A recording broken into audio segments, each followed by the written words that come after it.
Hello friends, welcome back to our video lecture series on course title Fluid Mechanics 2.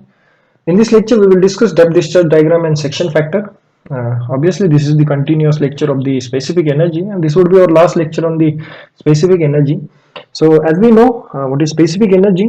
Specific energy is given by the equation E is equal to Y plus V square upon 2G, where here the V has been replaced with the Q square upon A square, that is V square is equal to Q square upon A square. And previously we upload the graph between depth versus specific energy by keeping this discharge as a constant. So by keeping this discharge constant and by putting various value of y in this equation, we have plotted the depth versus energy curve, that was specific energy curve. In this case we are going to plot the depth versus discharge curve, and similar to previous case we are going to keep here energy as a constant. Previously we have computed E versus y curve by keeping Q as a constant. In this case we are going to compute Q versus Y curve by keeping E as a constant. So if I want to write down this equation in the form of Q, so it will be given by Q is equal to under root of twice of G multiplied by A square in bracket E minus Y. So I can simply plot the curve by using this relationship by keeping this E as a constant. So what I will do, I will starting the value of y from the 0, and I am going to change that value of y slowly, and for those different values of y I am going to compute value of q and I am going to plot it on graph. So if you see here, if I am going to compute y is equal to 0 for the first value, obviously if depth of flow is 0, this area of flow will be 0, and if area of flow is 0, obviously this discharge will be equal to 0. So for y is equal to 0, my discharge will be 0. Here it is, my discharge will be 0. Now again for the another value y is equal to E, in that case also this term will become 0. Now if this term is become 0, all the multiplication factors to that term will become 0. So in that case also my q is equal to 0. So here it is, for both the values y is equal to 0 and y is equal to E, my discharge will be equal to 0. Now for the computation of maximum discharge, or the point of maximum discharge, we can simply take its derivative with respect to y and we can equate it with the 0. So we will get the location of maximum discharge. So if you see here, my discharge is going to increase as y increases, and when y approaching towards the E, it will goes on decreases. So we are going to compute the location of maximum discharge. So let's compute it by differentiating this equation with respect to y. So by differentiating this equation of q with respect to y, we will get the position of maximum discharge. So under root of twice of g, if I take the derivative, obviously it will be a constant, and coming out from the derivative, what is remaining here, a upon a square multiplied by E minus y. So I am going to take its derivative by applying rule of u into v. So u as it is, so my u is a square under root of a square, so root and square get cancelled, so it is remaining as a. Derivative of v, that is derivative of E minus y. So derivative of E minus y, here it is under root of E minus y, so I can write down it E minus y raised to 1 by 2 minus 1. So in that case my derivative will become 1 by 2 multiplied by under root of E minus y, and never forget to multiply it with the coefficient of y, that is minus 1. So here it is coming power down as minus 1 by 2. So due to this power minus 1 by 2, I am writing it as 1 upon under root of E minus y, and here it is. So sorry, here I have separately shown it. I have shown here the coefficient of y, that is minus 1, taking the derivative of this y separately, that is minus 1, plus derivative of u, that is under root of a square. So I can write down it as a. So derivative of a will be dA upon dy under root of E minus y. Now I am going to equate it with the 0. Now where this dA upon dy, what it is going to represent, rate of change of area with respect to the depth y.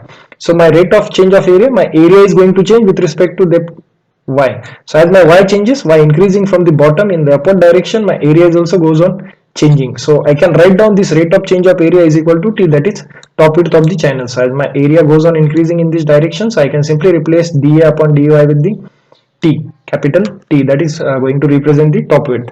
So simply by putting that value of T here, I can write down this equation as T under root of E minus y minus, here it is minus a divided by 2 under root of E minus y. So by equating this equation E and writing it down in terms of E is equal to a under root of 2t plus y, but we know that E is given by the equation y plus q square upon 2g a square. By simply putting this equation there, what I will get, y plus q square upon 2g a square is equal to a upon 2t plus y. So this y will get cancelled. What is remaining here, q square, this 2 will get also get cancelled after cancelling that. So what I am doing, what is remaining here, by taking this a on the right hand side, so what is remaining, q square upon g is equal to a cube upon t. So this is the condition for the maximum discharge. Now if I write down this q square upon g is equal to a cube upon t, this is going to give me the condition of maximum discharge. Now simply I will write down this equation as q square t upon g a cube is equal to 1. So this is the condition of maximum discharge. Now I can simply do some modifications here. So what I can do here, I can write down q square upon a square as a v square. Am I right?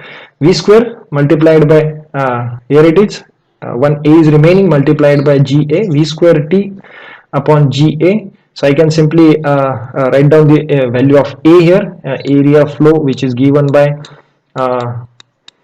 like say top width or width of the channel, t multiplied by y, that is depth of flow. So I can write down this equation as what we have replaced, q square upon a square as v square upon g multiplied by y, because this t and this t will get cancelled after replacing that y, a is equal to t multiplied by y.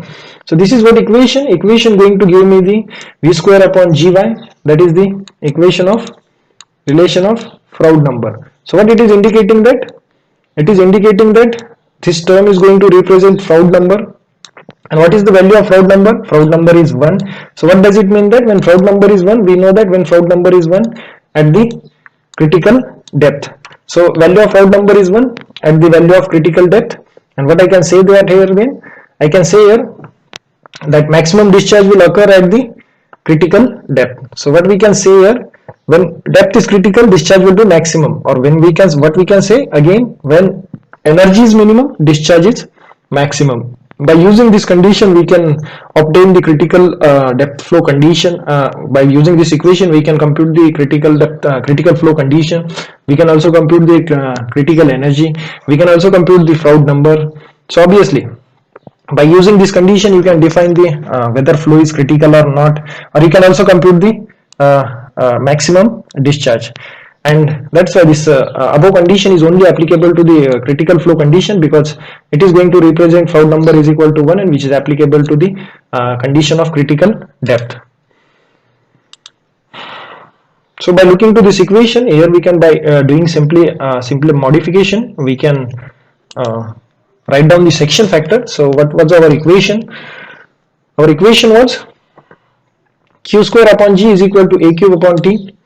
That simply I can write down with the modified form, that q upon under root of g, that is taking square root on both sides. I can simply write down it as q square upon q upon under root of g is equal to a under root of a divided by under root of t. So this under root of a divided by t can be replaced at under root of d, that is hydraulic depth. Hydraulic depth is given by a upon t. Remember that hydraulic depth is different, hydraulic radius is different. Hydraulic radius is represented by the area upon perimeter, a upon p, that is hydraulic radius. This is hydraulic depth, and this is what it is known as section factor. So I can say that section factor z is equal to q upon under root of g, or section factor z is equal to a under root of a divided by t, that is called as section factor. And whatever the discharge corresponding to the given depth is known as critical discharge or critical flow. So this critical section factor also written as under root of a cube upon t. So we can also compute the hydraulic exponent by using this relationship simply. So for the computation of critical flow, we can use the hydraulic exponent for the GVF, gradually varied flow. Gradually varied flow. The section factor here, it is f GVF. The section factor is represented by the in the exponential formats. Z square is equal to c1 y raised to y raised to m, where m is the hydraulic exponent for the critical flow computation and which can be computed by taking log on both sides, where c1 is the constant and here z square is the section factor. So c1 is the coefficient and it is constant, but simply taking log on both sides I will get 2 natural log of z is equal to natural log of c1 plus m natural log of y. Now simply dividing this 2 on right hand side, so I will get natural log of z is equal to half natural log of c1 plus m by 2 natural log of y. So if I take the derivative of this section factor of natural log of z, I will simply get here this c constant, its derivative will be 0. So what I can say that derivative of only y, natural log of y, so derivative of log of y is given by 1 upon x. So I can write down here derivative of this natural log of z with respect to y will be given by the equation m upon 2y. But we know that section factor is given by the equation q square upon g or under root of a cube upon t. So what I can say by taking the derivative of our previous equation, we can simply compute the value of this natural log of z. So we know that critical section factor is given by z is equal to under root of a cube upon t, where by taking log on both sides I will get natural log of z is equal to half natural log of a cube minus half natural log of t. So here it is, it's denominator and raised to 1 by 2, so that's why it is minus 1 by 2 natural log of t. Differentiating this equation, so I will get the value of derivative of natural log of z with respect to y, and I can simply put it over in previous equation. So differentiating this equation with respect to y, I will get the derivative. So what is the derivative of natural log of a cube? So what I can write here, natural log of a cube, so I will write here 1 upon a cube multiplied by derivative of a cube, that will be given by 3a square multiplied by dA upon dy, so where this a cube, so a square get cancelled, what is remaining here 1 upon a multiplied by 3 multiplied by dA upon dy, derivative of this. So here I have written 1 upon a multiplied by 3 dA upon dy. Again simply this 1 by 2 taken outside from the integration as it is constant.